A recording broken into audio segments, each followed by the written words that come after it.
رمضان یعنی وہ مہینہ جس کی ایک رات نے 1400 سال پہلے اتہاس کا دھارا بدل دیا۔ یہ وہی مہینہ تھا جب اسلام نامی وہ سورج ادے ہوا جس کی تپش نے دنیا کے ہر ظالم اور ہر فرعون کے تخت ہلا دیے۔ یہ وہی مہینہ ہے جب مسلمانوں نے مصر کو فتح کیا۔ رمضان وہ مہینہ ہے جب نبی کریم صلی اللہ علیہ وسلم 10,000 مسلمانوں کے ساتھ مکہ میں داخل ہوئے اور مکہ میں پہلی اسلامی حکومت کی بنیاد ڈالی۔ زمانہ تھا سال 610 عیسوی کا، جب غار ہیرا کی خاموشی میں ایک عرب تاجر محمد بیٹھے ہوئے تھے۔ وہ کچھ تلاش رہے تھے، ایک ایسی سچائی جو ابھی ظاہر نہیں ہوئی تھی، ایک ایسا مقصد جو انہیں پتا تھا لیکن اس کا وقت نہیں آیا تھا۔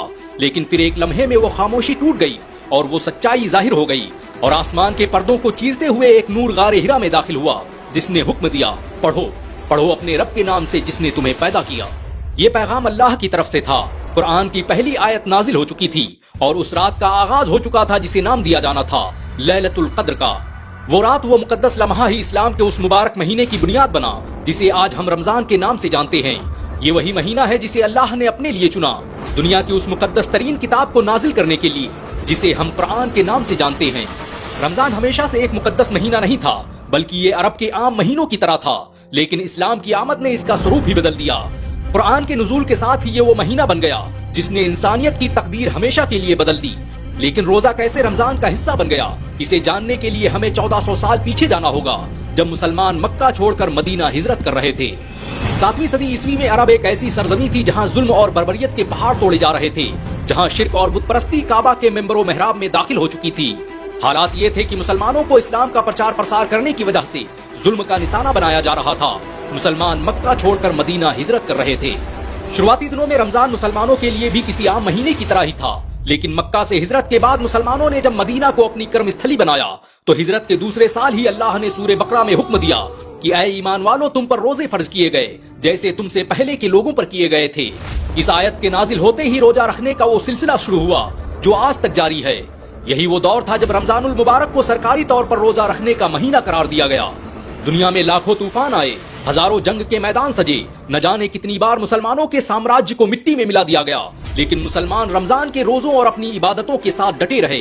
حضرت محمد صلی اللہ علیہ وسلم نے جب ارشاد فرمایا کہ جس نے ایمان اور اخلاص کے ساتھ رمضان کے روزے رکھے اس کے پچھلے گناہ معاف کر دیے جائیں گے، تو مسلمان اور بھی شدت سے ان روزوں کا اہتمام کرنے لگے۔ اسلام سے پہلے بھی دوسرے دھرموں میں روزوں کا تصور موجود تھا۔ عیسائی اور یہودی بھی خاص دنوں میں روزہ رہا کرتے تھے، لیکن اسلام وہ واحد مذہب تھا جس نے اسے اپنے دھرم کا مول استمبھ بنا دیا۔ حضرت آدم علیہ السلام کے زمانے میں مہینے میں 3 دن روزہ رکھے جاتے تھے، وہیں موسیٰ نے کوہ طور پر لگاتار 40 دن روزے رکھے تھے۔ لیکن اسلام نے کچھ ایسا کیا کہ قیامت تک پیدا ہونے والے ہر مسلمان پر رمضان کے 30 روزے فرض قرار دے دیے گئے۔ 30 روزوں کے فرض ہونے سے پہلے مسلمان ہر مہینے 3 روزے رہا کرتے تھے۔ یہ وہی روزے تھے جن کی شروعات آدم علیہ السلام نے کی تھی۔ آدم دنیا کے پہلے انسان تھے جنہوں نے سب سے پہلے روزہ رکھا۔ رمضان صرف ایک مہینہ ہی نہیں بلکہ یہ جسم سے لے کر روح کو پاک کرنے کا ذریعہ بھی ہے۔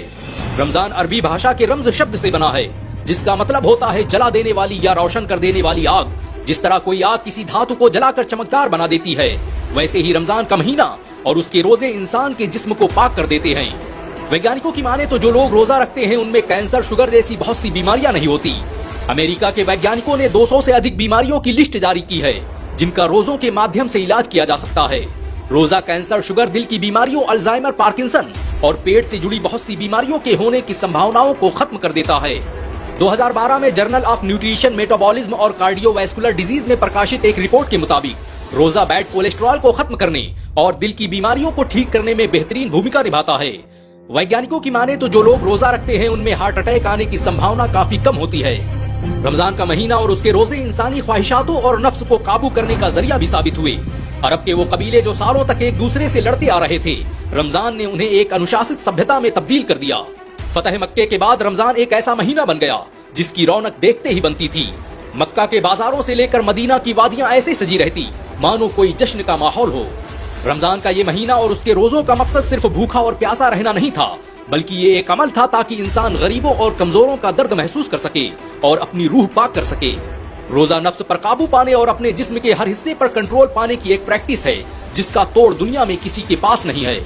سائنس بتاتی ہے کہ جو لوگ روزہ رکھتے ہیں ان کی قوت برداشت، سوچنے سمجھنے اور دماغی صلاحیتوں میں اضافہ ہوتا ہے۔ روزہ ایک قربانی ہے جس کا مقصد انسان میں صبر کا جذبہ پیدا کر کے اسے ایک بہتر انسان بنانا ہے۔ روزے کیوں فرض کیے گئے اس کے بارے میں خود قرآن فرماتا ہے کہ اے ایمان والو تم پر روزے فرض کیے گئے جیسے تم سے پہلے کے لوگوں پر کیے گئے تھے تاکہ تم پرہیزگار بن جاؤ۔ رمضان کی وجہ سے دنیا میں کچھ ایسی پرمپرائیں شروع ہوئی جو آج 1400 سال بیتنے کے بعد بھی جاری ہیں۔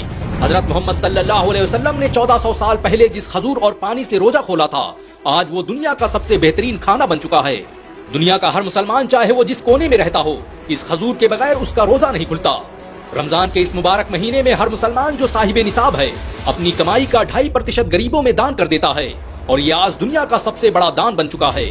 کسی بل گیٹس، کسی ایلون مسک، کسی امبانی میں اتنا دم نہیں کہ وہ مسلمانوں کے برابر کی سمپتی ایک سال میں دان کر دے۔ نبی کریم صلی اللہ علیہ وسلم کا ارشاد ہے کہ رمضان رحمتوں کا مہینہ ہے جس میں گناہوں کی بخشش اور جنت کے دروازے کھول دیے جاتے ہیں۔ بڑا بدقسمت ہے وہ شخص جسے رمضان کا مہینہ ملے اور وہ رمضان کے روزے نہ رکھے۔ رمضان کے روزے ایک ایسا عمل ہے جس کی نیکی کا بدلہ صرف اللہ کو معلوم ہے۔ نبی کریم صلی اللہ علیہ وسلم نے ارشاد فرمایا کہ اللہ فرماتا ہے کہ آدمی کا ہر عمل اس کے لیے ہے سوائے روزوں کے، روزہ میرے لیے ہے اور اس کا بدلہ میں خود دوں گا۔ رمضان کا مقصد صرف ایک مہینے کے روزے رکھنا نہیں بلکہ زندگی کو بہتر سے بہترین بنانا ہے۔ رمضان نے دنیا کی تہذیب اور سنسکرت پر بڑے گہرے ہی اثرات مرتب کیے۔ آج رمضان دنیا کی بڑی بڑی انڈسٹریوں اور بازاروں کو پربھاوت کرنے کی چھمتا رکھتا ہے۔ صرف رمضان میں مسلمان کئی $1 ٹریلین کی رقم بازاروں میں